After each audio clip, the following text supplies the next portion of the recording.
This is Philippa. Welcome to my channel. I appreciate you being here. Today, I'm going to take you on a journey into my learning. And I think that I look forward to this being of value to you. We're going to sort of touch on something that I think touches all of our lives in some way or another. And I feel very strongly that when I started college in 1992, and it was the beginning of email and the digital universe. And then I remember in 2007 when it was the beginning of Facebook, and then we went into sort of a whole new era of digital media, digital marketing. And now I'm seeing something that I want to share with you. And it was a big aha for me in my current graduate studies, so much so that I've committed to another at least year of school to go down the path of data science. And I say this because it might sound big and fancy, but in the reality, it's actually quite just functional. And it's something that is now more and more becoming part of our lives. And it is no longer the other. It applies to us in so many ways. So I'm going to just take you through a tour of what I'm seeing, how I believe it applies to our lives. And this is whoever you are that's watching this applies to you. And then I want to help customize it to add the most immediate value to your life. I am doing a lot of learning on this channel and just learning as a student and as a creator. So I would like to invite you to join me in my learning. There are a lot of online tools and resources that I'm going to be using and sharing with you. And as much as you would like to engage on this journey with me, I invite you to do so. So let me just show you a little bit behind the scenes of like where I'm getting my information and why I think this matters.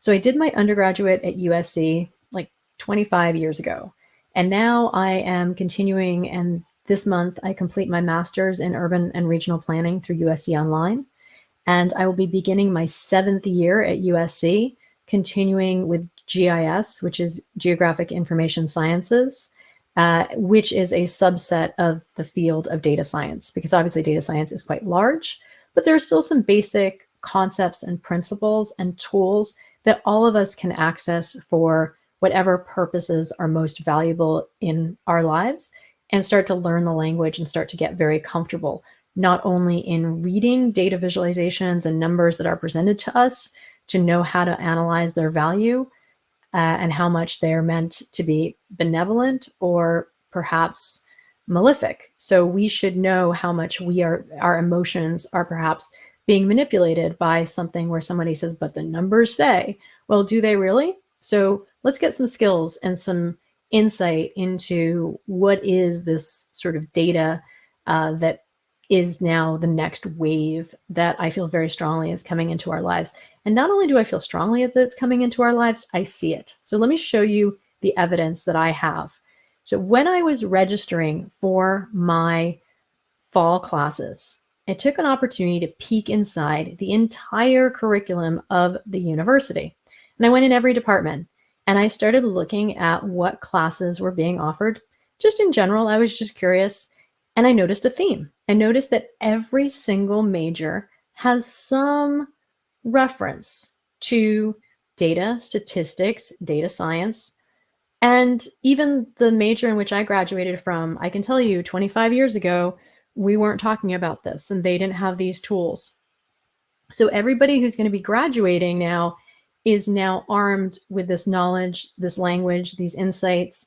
And I believe for any of us who either didn't go to college or went to college, but it was a while ago, should be brushing up on these skills and taking a closer look to how we can now start folding these skills and insights into our everyday lives, and especially add value in our professional decision-making process. And that's exactly what a lot of data is for decision-making. And so a lot of the tools and presentations that are presented to you as a consumer are to help you make decisions. But a lot of times you don't know where that data was sourced from, and can be a lot of questions about its validity. So let's get a little bit into it. I had taken again, some of these screenshots. Now, of course, data science is going to teach data science. That is what we know. But let's just start with, what is data science teaching? They've got a principles of programming for data science. Okay, makes sense. Foundations and policy for information security, computer systems assurance, biomedical data privacy issues and solutions, introduction to computational thinking and data science. Okay, again, it's a data science major, data science at scale, foundations of data management, machine learning for data science, foundations and applications of data mining, and data visualization. So this is the department that teaches data science, computer science, and this is what it's teaching. But now let's look at a whole host of other majors and see what is being offered there. Now, I graduated with a degree, my bachelor's degree in international relations. Again, this is over 2 decades ago. So I know for a fact that we did not have in international relations at the time, and they do now, applied data science for international relations. That tells me that that is now part of an international relations curriculum. International relations is a lot of economics and politics. So it's a softer field. It's not, it's not as math heavy. So the fact that they're putting a math class in the middle of international relations, I think is quite interesting. Now let's go to public relations. Now this is communication, super, super soft skill set. And they have social media analytics, data and content creation for real-time public relations. Okay, so they're teaching data. Also in PR, storytelling with data intelligence. And again, those are the graphs. We're going to look at a lot more of those in this video. But again, a pretty soft major is putting in some pretty hard skills. In the health field, analytics for health innovators. In economics, probability and statistics for economists. In biology, practical analysis of biological data in R, and R is the one of the programs I'm going to introduce in this video. Big data econometrics in the study of economics, and also economic applications of machine learning. Machine learning is part of data science. Moving on to criminal justice. Criminal justice, applied statistics, and data analysis in criminal justice. Now into the program that I'm currently completing, which is Masters of Urban Planning. You've got communicating data for planning and development and big data for planning and development. So 2 classes that I've already taken that just absolutely made me fall in love with everything that is available to us in this data space. And obviously it's so huge. I'm only going to get to a little piece of it. And because I'm coming out of urban planning, I'm really interested in that intersection of what I call city and planning data. But as I get into GIS, I'm sure like new worlds will unfold for me. So therefore, on this channel, I want to have the opportunity to have you come learn with me. And I can do research and presentations on things that interest you and give you the shortcuts to get to what you need to know. Now, math, of course, math would make sense that they're going to have statistical consulting and data analysis. Architecture, visual storytelling, and entrepreneurship and media, and then accounting, tax, data, analytics. But you get the point. I missed one, but I am super happy to just say, hey, getting inside the university to see this is what the next generation is being taught, and we can, as professionals and just people in the world, start to incorporate this idea of what is data science? Is it the coding of it? Is it just big Excel sheets? Is it what is it? So I'm going to answer those questions not only in this video, but on this channel. And the more the questions I get from you, the more I can custom create content to serve your interests in this space. So I want to start today with RStudio. RStudio was one of the foundational programs they introduced us to. It is a pretty robust tool. It can be a little complicated, but also pretty simple. There's a lot to it, but it's not hard to get a starting point and start to get it to do what you want it to do. And it's been around, it's open source, it's free. There's a lot of tools for learning within RStudio itself, and there's a lot of other resources around the internet that I'm more than happy to share with you, because I would like to get extremely proficient in my use of RStudio. Now, this week, they made an announcement that they're now rebranding and changing their name to Posit. I'm not sure how they say it, but this is the new brand for RStudio. And the reason behind this is that they want to expand their focus to include Python and VS Code. So the RStudio officials say they're not forsaking R, but seeking to expand their model of open source. That is an insight into that. And I'm going to go over to the article and read a bit more about what they were saying. RStudio is changing its corporate name to Posit, signaling the company's plans to expand its focus beyond R and include users of Python and Visual Studio Code. The public announcement came among this morning at the company's annual user conference in DC. The company has been stressing that its commercial products are bilingual for both R and Python for several years. However, the RStudio brand has made it more difficult to convince companies to consider its products for Python users. That name has started to feel increasingly constrained, said the RStudio chief scientist. However, both Wickham and company founder and CEO, JJ Allaire, stressed that the name change doesn't signify a shift away from R or a belief that Python is somehow supplanting R for data science, as some argue on social media and elsewhere. We're not pivoting from R to Python, Wickham said. I'll learn a little bit about Python, but I'm not going to stop writing R code. Instead, Allaire said they believe they found a model that can reliably fund open source software with revenues from related commercial products, one that's sustainable and not growth at all costs. The latter being something Allaire told conference attendees can cause a company to drift away from its initial mission. I think there's an opportunity to impact the practice of science more broadly. About 40% of the company's engineers work full-time on open source software, a total of 43, he said, not counting employees who work on open source, but not 100% of their time. In 2020, RStudio announced it had reorganized as a public benefit corporation, allowing it to consider the needs of the broader user community when making decisions instead of having the legal responsibility to focus on maximizing shareholder value. While perhaps 90% of the company's engineers work on RStudio now, Allaire estimates that might be around 75% in 3 years or so. But while the company plans to keep a majority of its development work R-related in the short term, it no longer wants to be known by the name of its first product, the RStudio. Posit open source IDE will still be known as RStudio, even though it supports several languages because it is targeted specifically to our users. RStudio IDE is multilingual, but always from the standpoint of the R practitioner who needs to use other languages. However, Posit commercial products will be renamed Posit Connect, Posit Workbench, and Posit Package Manager. The company is also doing work on VS Code for open source users who don't primarily use R. RStudio recently released a VS extension for its new Quarto publishing platform, the next generation version of R Markdown that makes it easy to combine text with code and export results to multiple formats.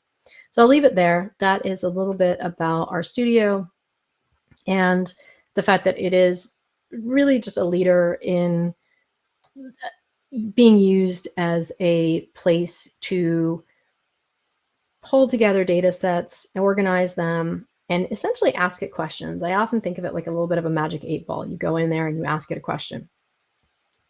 There's a R blogger site where people who are really into R ask and answer questions. There's a ton of resources out there around R, and it really is like the best way to learn R is to just get a little bit of a foundation and a starting point and really understand what is it that you're trying to do. And once you understand that, then it's not hard to get some help to, and things I want to do on this channel, get you started to get the code you need going so you can generate what you're looking for. So let's look at like what are the deliverables or what kind of things can you put into R and ask. So I'm going to just a very simple download. This was created in R. This basically looks at my TikTok views. I have a TikTok channel. I've been reporting quite a bit on Ukraine on that channel.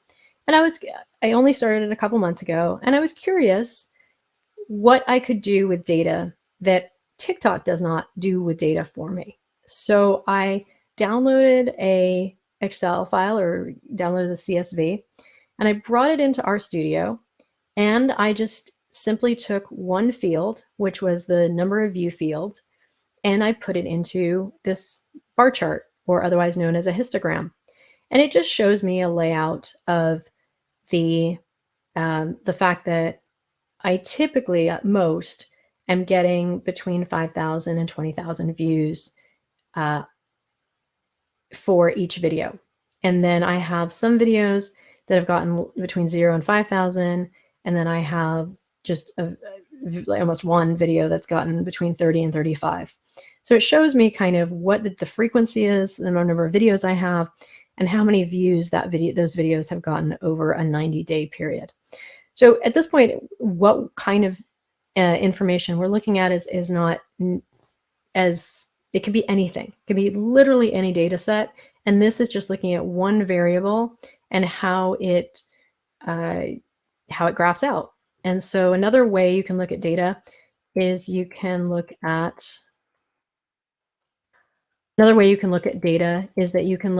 stock portfolio performance. So a platform like TD Ameritrade allows you to download your performance, your buys, your sells, what kind of percentages, and then you can use that data, and rather than just relying on the information that they provide, you can make your own analysis of your stock investment portfolio. You can also look at data from a company and make your own decisions about it in terms of how its stock is performing over time. So there's a lot you can do that, just like any field that you are in, there are data sources. Any city you live in, there are data sources. And so there's once you sort of identify where you want to pull the data from, you pull it into RStudio, and this is what RStudio looks like. So you have your files, you have your kind of instruction console, you have, when you give it an instruction, where it generates some data for you, and then you have bar plots, and you can shrink and expand these kind of windows on each side as needed, but it's kind of a view into the RStudio platform. Now, a little bit like, what is data science? Data science is an exciting discipline that allows you to draw raw data into understanding, insight, and knowledge. The goal of R for data science is to help you learn the most important tools in R that will allow you to do data science. After reading this book, you will have the tools to tackle a wide variety of data science challenges using the best parts of R. And the visual that they use to explain, like, what is R? You import it, you tidy it, and then you work to transform it, visualize it, model it. And then once you've done that, you go ahead and you communicate it. So this is an example where you can ask it to just give you a summary of the data. And in this case, this is back to the video views example that I'm using. So a minimum that I've gotten on any is 2,080, and a maximum is 30,233. And then it gives me profile views, likes, comments, shares, shows me what the average is, shows me what the mean is. And so I get like information that you can, again, look at anything and just kind of understand, like, what is the shape of the data? What's the minimum? What's the maximum? Where does it kind of fall in the middle? And then now you can do geographic data visualization. So I'm going to give you some examples of just what these look like. What they are kind of matters less, but just to see how you can create these kind of maps yourself, or how you can better read these when they are given to you to look at. So this is a heat map, or otherwise known as a choropleth map. And this one's looking at Chicago. And it has a heat map of a certain incidence number. Like, the darker it is, typically the more occurrences happened, and the lighter it is, the less. Or it could be in age. It could be, when the buildings were built. Newer is darker, older is lighter. So any number of factors can be taken into creating these kind of heat maps. And you too can have the tools to create these yourself. It is very attainable and pretty straightforward. And if you're interested, I can get you there. Here's another example of a heat map. This one's in Southern California. Again, the darker is going to be one part of the inquiry, and the lighter is something else, and the other colors in the middle can just show you a concentration. This could be done with population, this could be income, this could be like, and it can go either side of the scale. It could be the higher income is one place, the lower income is the other, or vice versa. So each one's going to be different to sort of how you prepare the data. Here's one where it looks at median rent by state. And so the darker the color, the lower it is, and then the lighter the color all the way through yellow, the higher it is. So you can look at sort of data that is by state. You can look at data that is by county. So this particular one is looking at goods coming out of the Port of Long Beach, and with the red meaning the most amount of goods and white the least. And that's a kind of an example. And then this is another type of chloropleth map. I think this one is looking at income, and you can definitely see income inequalities, income disparities. You can also see it based on the cost of housing. There's any number of factors that you can look at when you look at these maps and create these maps.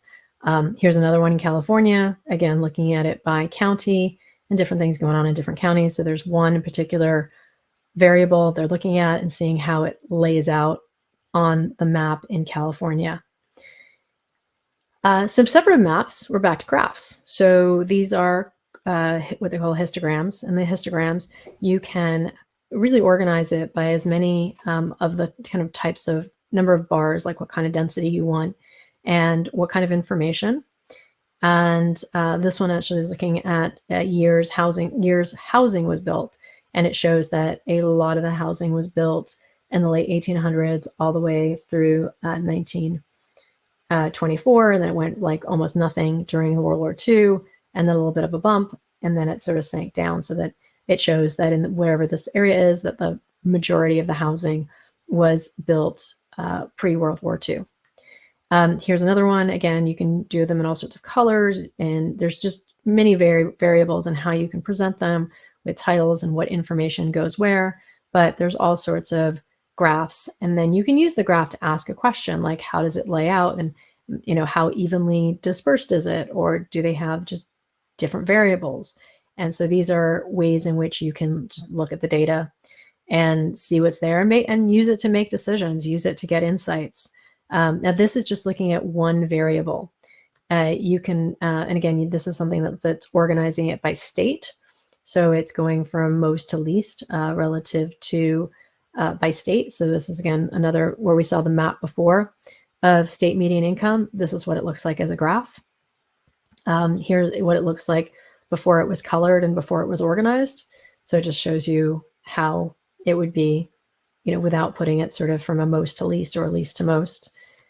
Now, the next part is looking at what they call scatter plots, and how, if you have two different variables, how they relate to each other and how much they're correlated.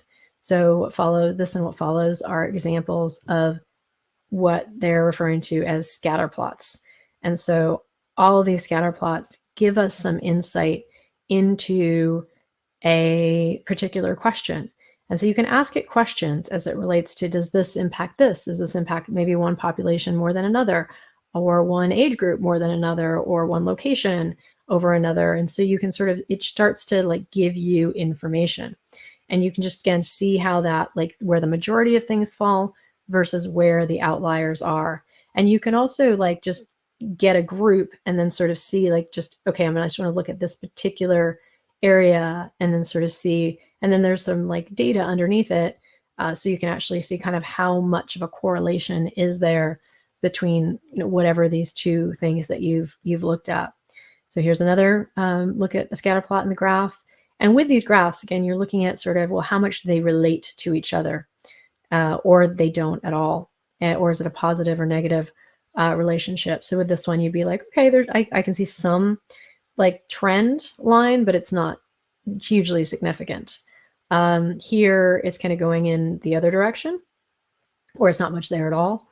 And just other ways that you can visualize data. You can visualize it, with these circles sort of showing like what of the states kind of this population, what has the most. And then you can also sort of show things like by distance, or sometimes you can just present numbers as numbers, with this number set, being population, and basically from the moment I took the screenshot, how many people were born today, how many people died today, and what was the general population growth on the planet. And then this year, similarly, births, deaths, and population growth. So sometimes, presenting numbers isn't always in a picture. You can just present the numbers, but knowing where to find them, where to get that information, and how to kind of pull what is most relevant has value. So given the fact that we're not necessarily going to start a lesson in RStudio today, I'm just going to give you a place where you can go and look for some data tools. Now, this is another tool for also cleaning and prepping and preparing data. And they have a thing called the Tableau Public. So Tableau is another one of the tools that we use. And Tableau is a great opportunity to pull in data, clean the data, visualize the data. But you can also go to the library of all things that have already been created. So you can set up a free account at Tableau Public. And there you can, once you log in, register your account, you're in Tableau Public and you can look up anything. And so, for example, I looked up Colorado and I came back with all of these different things that people have already researched and put together reports on and visualizations and graphics. And so if you're in a particular field, in a particular place, you can go to Tableau Public and poke around and see kind of what's already been, what's researched and created and could be of value to you as you put together a report or anything with the like. So now coming over to the tools that we're using and the learning. So R and RStudio are their own learning. Sometimes I can get it to do exactly what I want it to do, and other times it is just takes me a long time and it's not where I want it to be. And I think that's the learning. You just have to have time into it. And I think a supportive community that helps you do what it is that you want to do, and also figure out is it the right tool for the job. Perhaps Tableau or Flourish could be easier tools. I know Python is very popular, and I'll be learning that in ArcGIS in the fall. And then where we can go to get these tools, Allison, Khan Academy, DataCamp, Coursera, LinkedIn Learning, all have tools that I'm going to be digging into, seeing what the most value is, and looking to sort of share this learning and the sort of support on this journey together.